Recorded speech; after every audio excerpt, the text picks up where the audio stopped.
and I'm a licensed marriage and family therapist, and I'm also a certified mediator. And I'm Lindsey Kearns, the mama behind MalibuMamaLoves.com, and I'm also a conscious trauma-informed life coach. It's thought that aging leads to feelings of depression, remorse, anxiety, those regrets of what I should have, could have, wished I had done. Mm-hmm. And a midlife crisis is really a phase when you're trying to reach back into that past and feel youthful again. Yeah. And it really, you're struggling to come to terms with where your life is at now. Yeah. And especially a lot of times it's because people didn't experience those teen fun years, those crazy, I experienced them, but those crazy fun, teen early 20s years, a lot of times they get married really early or they go to medical school right away or whatever it is. So they don't experience that. Yeah. So then they're sad that they didn't experience it without even knowing that they're sad. And so I think it just kind of happens subconsciously. So this one's going to tell you a lot of the fun ways that can come out later in life. Yeah. So it turns out that there are 6 stages to a midlife crisis. It's very similar to the acceptance of death, but there's a couple more stages that are added. Well, that actually kind of makes sense because it's like, the death of half your life. The death of, Don't remind me. I'm of the mindset that we should be celebrating that half of life. Well, we should. We should. How many people have we lost along the way? You know what I mean? That didn't get these gifts of, their 30s, 40s, 50s. Too many, and it's just horrible. So we have 6 stages of a midlife crisis. And the first one is denial. So this is like denial that their body is changing, that their body can't do what it used to do. I don't know about you, but I used to be able to do back bends and cartwheels, and now I go to do one. You just did one at brunch a couple weeks ago. Yeah, you can. No, I did a headstand. I can do a headstand. But when I try to go back and do a bridge, I'm like, oh dear, this is not a bright idea.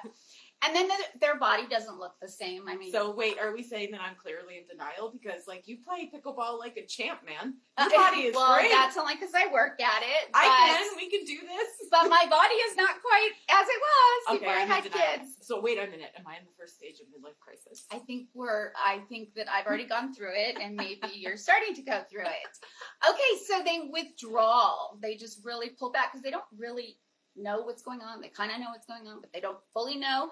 They panic, which I see a lot, and I saw that in my own marriage, and my particular person definitely went through a midlife crisis. So I'll add little scenarios that he truly did, that really meets the criteria for a midlife crisis. So they treat their kids like babies, even when they're like teenagers or 20s. Oh, I do that. They're not teenagers or 20s, but I still teach them like babies. Treat them like babies. I treat my little ones like adults. You do? Oh my gosh. I treat the 10-year-old like he's 2.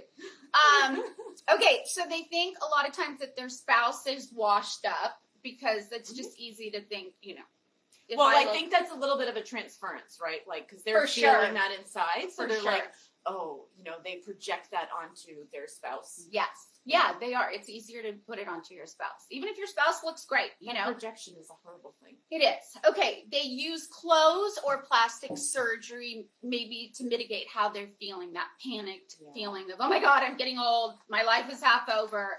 It's because sometimes you can spot those people too. Sometimes you see, like a 60-year-old woman. Oh, yeah. 50-year-old woman dressed, or even a guy. With like a Betty Boop dress on. The guys are even funnier when you see them. The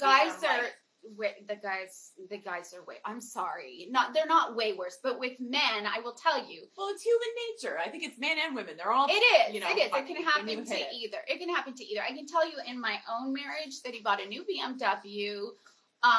He started working out. He never worked out a day in his life. He started like walking the dog, but that turns out he was talking to his girlfriend while he was walking the dog. He bought new clothes. He started spending up a storm, but I wasn't aware of that until later.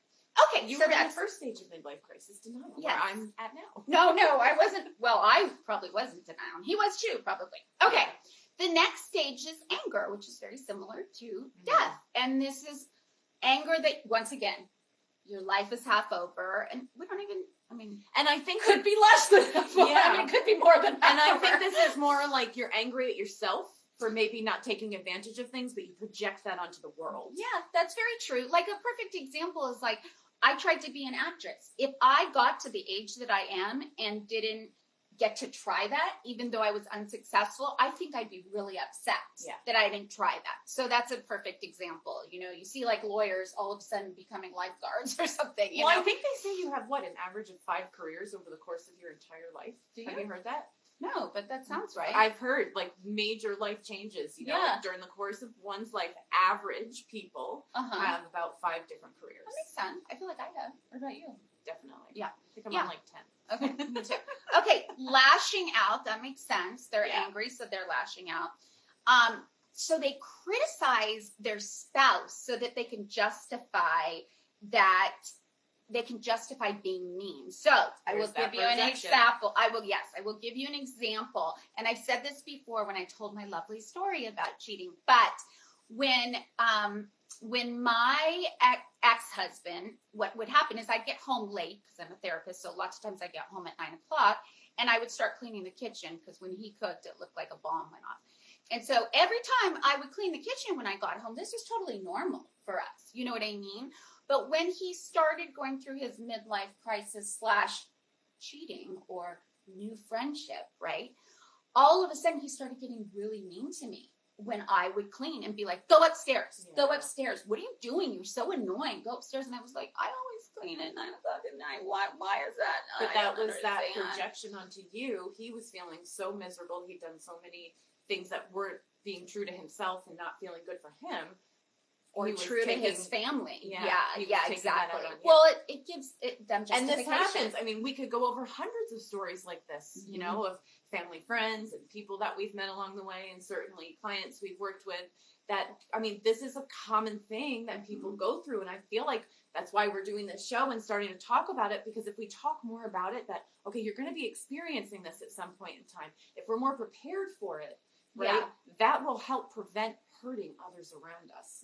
And make us be able to kind of consciously treat this midlife crisis. Well, and be kind to ourselves in it. Okay, we need a new car. Great, let's discuss that with our spouse and try to get them to go with us. I did go along with it. That was a bad choice. Sorry, it's 1,000 degrees here. Okay. I know, this is craziness. It is. So they criticize their spouse. They develop a new friendship lots of times, or they start doing multiple drugs. friendships too, right? Like they'll a lot of times be on chat groups in there. Yeah, well, when I say new friendship, you know what I mean. Drugs, alcohol, spending, like I said before, and I'm sure there's other things like gambling, whatever. And they feel really stuck, like they're just stuck. I mean, I understand that. Haven't you felt like that in a relationship, just feeling I think stuck? we can all feel like that in life, with or without a relationship. I think we can hit that wall sometimes where it's just like, well, with work, with anything, you know what I mean? So then the third stage is replay. And this is once again, brutal. This is when they withdraw. Again. But isn't this a lot where, like, in their minds, it's just constantly going over what they didn't do, what they could have done, where they could have been? Yeah, that's definitely a sign of it. And also, it's really just the opposite of who they were. Just the complete opposite. All of a sudden, they're just a chameleon. You know, let's say they never rode a motorcycle. Riding a motorcycle or something like that. You know what I mean? Probably something they always wanted to do and was inside of them, but they just never got the opportunity to do. Or they're jumping out of planes because you know what? Half your life is over anyhow. Why not just throw it to the wind and see what happens? Okay. Oh my gosh. An emotional bomb gets dumped on the spouse. This would be a good episode to do one day. Katie and Lindsey go skydiving. Oh, I'm not. No. I'll push you out the thing, but I'm not doing it. No, go ahead. What were you saying? Sorry.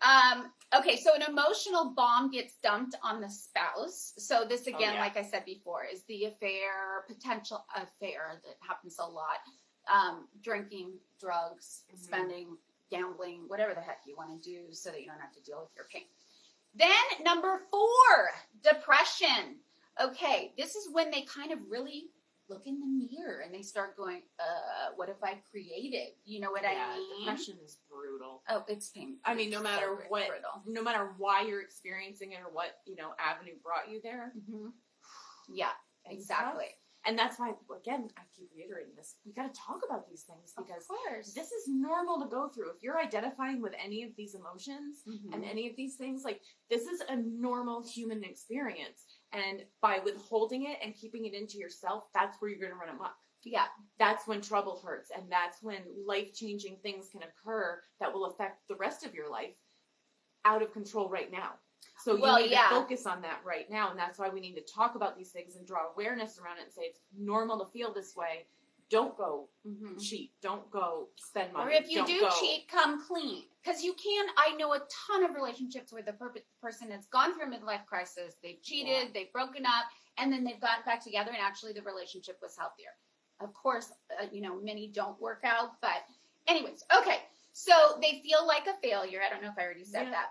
Their hormones are out of whack. Now, I am not a hormone specialist. I know females' hormones are out of whack. I think probably men's are out of whack, too. Oh, it would only make sense. You know what I mean? So when your hormones are out of whack, I can attest to this. You feel like crap. I don't even think there's been that much research done on it yet. I think we're only just starting to touch on we the are. male's They don't journey know. because, as women, we have the menstruation cycle, and that receives a lot of focus. But for men, I don't think we've really started to look in tune with their bodies. No, we haven't. We definitely don't know enough about women yet either. We don't. For sure. Just so. We never will. Yeah.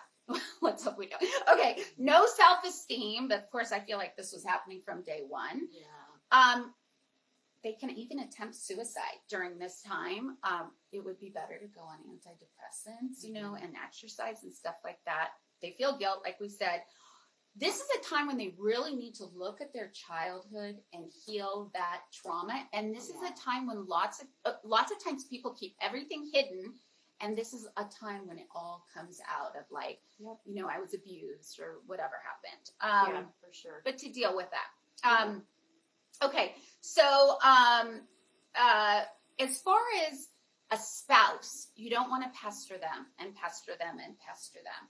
You just have to just be calm with them and try to let them go through this trajectory. And that's not easy, watching somebody change like that. No. But I think you can be there and like guide them, or not even guide them, but just be with them on that journey. Just be there. Keep the lines of communication open. Say, I understand you're going through something. Share it with me. I want to hear. I want to be there for you. Yeah, that's what you should do. Absolutely. So they forget things. They're teary-eyed, loss of appetite or eating too much. Usually it's a loss of appetite. Sleeping, not enough sleeping, sleeping too much, pacing, which I remember my drama coach told me, people don't pace. Well, you know what? I do. People pace. I do. I've seen it a lot in my practice. It turns out she was very wrong. But that's maybe why she was and I actually, one day in my depression, I would go outside and I have this little like path over here and I would just walk up and down. Yeah. And I used to be like, why am I doing this? This is weird. But then one day I was worried that I wasn't exercising enough. So I'm like, but I'm walking a lot back and forth. As long but as I wonder, you get your and I steps in. paced myself. I did the little, what is it, Fitbit or whatever that thing is. And you take the test. The Apple Watch. I was walking almost a mile. I'm sure. Just pacing. I'm sure. So it's surprising. I feel like it's also our body's way of just getting energy out in some the cortisol, level. and the adrenaline, and with anxiety. Oh my gosh, when I had severe anxiety, I would pace because I had to get the stuff out. Yeah. I couldn't even not pace. Okay, so then the next one is withdrawal. We've said withdrawal a lot before, but this is like severe withdrawal. Isolation, not talking, doing things that are completely out of character for you. Yeah, they were already doing that. So they become really quiet and brooding. The spouse, once again, needs to be really gentle with them when really you just want to kill them. Not literally, but and then... I don't think you want to kill them, but you want to shake them and be like, come on, our life is great. Why are you feeling this way? I don't know. Do you know what I mean? I don't know. I'm not really sure about that. Not really, please. Okay, and then more acceptance during this stage. It doesn't sound like there'd be more acceptance, but there is, of their spouse, their age, their life, their job, because it can be all those things that they just are miserable about. So what do we do if we're in the midlife crisis? Give us some tips on how to heal, how to recover from the midlife crisis, or even how to just deal with it when you're in the moment. Yes, I want to give you the very last stage though first, and that's acceptance. No, you did. You said that. I did? Through it. Yeah. I did? Okay. Well, that's just peace. Okay. And realize the damage they've done. Okay. So how to recover from a midlife crisis? They say to really nurture your meaningful relationship. So what does this look like? Really investing in what makes you happy. You know what I mean? The people that bring you being happy, I guess, or make you happy and calm and peaceful. You know what I'm saying? And then letting go of unrealistic expectations. Oh God. The That's so reality is, I'm never not going to have love handles unless I go to the plastic surgeon after having 3 children. And just accepting that. And it's hard.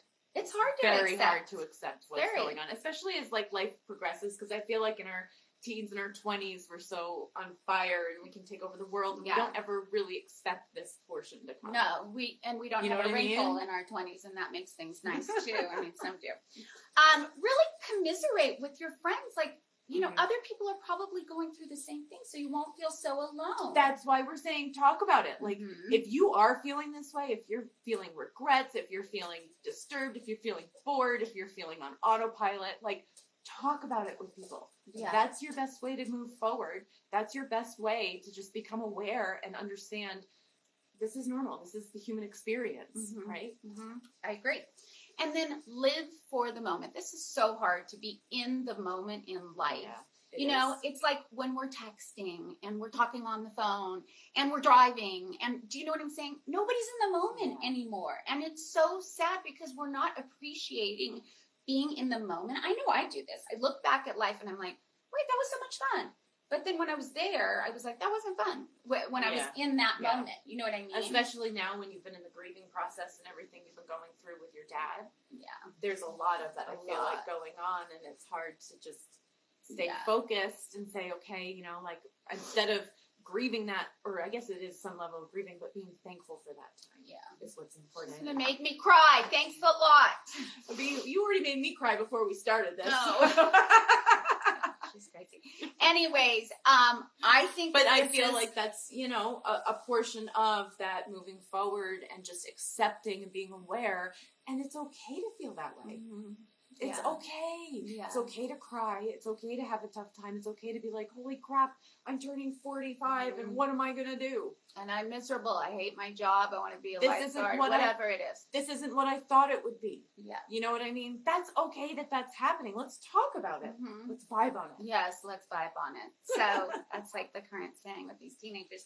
Anyways, we feel like this is a really big thing. This happens a lot in the United States. I don't know the statistics. We should have looked that up.